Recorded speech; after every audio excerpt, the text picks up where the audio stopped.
We'll now try to make another toy, very interesting aero glider. Now this glider we are going to make out of this material which is available very easily. You see the signboards on the lampposts, the street lights which are put up, it's the same material. It's actually called a sun pack. It's very light, it's very flexible, you can see, right? And we have just painted it. So we have just cut this main portion, the main body, in the shape of an aeroplane. It looks like an aeroplane, you can see, and we have put some weight in the front, so to make sure that the aeroplane doesn't go haywire, it goes into a straight line. This groove has been cut to make sure that we are able to attach the rubber band for the necessary pull. So this is the main body. Now if you'll notice the main body carefully, we have cut in slits here. You can see there is a slit here. This slit is basically for the wings to go in. The wings have to go in. This is the slit for the main wing, which is the main body wing, and this is for the tail wing. This is the cutout of the main body wing. You can see we have cut out in the shape of an actual wing. This is the tail wing that we have cut out. So we've tried to keep it as simple as possible. Now we'll try and arrange them together. So first we'll put in the main body wing.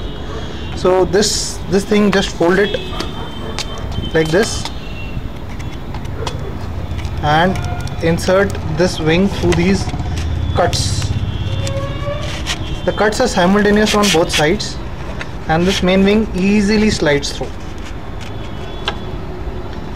You can see the main wing has come into place. Now it's time for the tail wing to come in. Tail wing in a similar fashion goes in from the back. It's a bit tight, so now you see the aeroplane is ready. It's perfectly ready to fly now.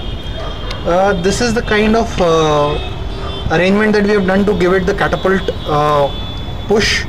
Two rubber bands tied together.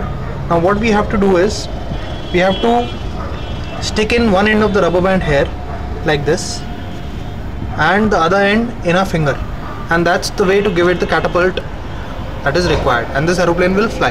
Now let's show you how it will fly. Go. So the process to fly it is very simple. You take the rubber band like this in your fingers, the glider with the slit, just put this slit across the rubber bands like this so that the rubber band gets stretched, and then just point the rubber glider towards the sky, and 1, 2, 3, there it goes.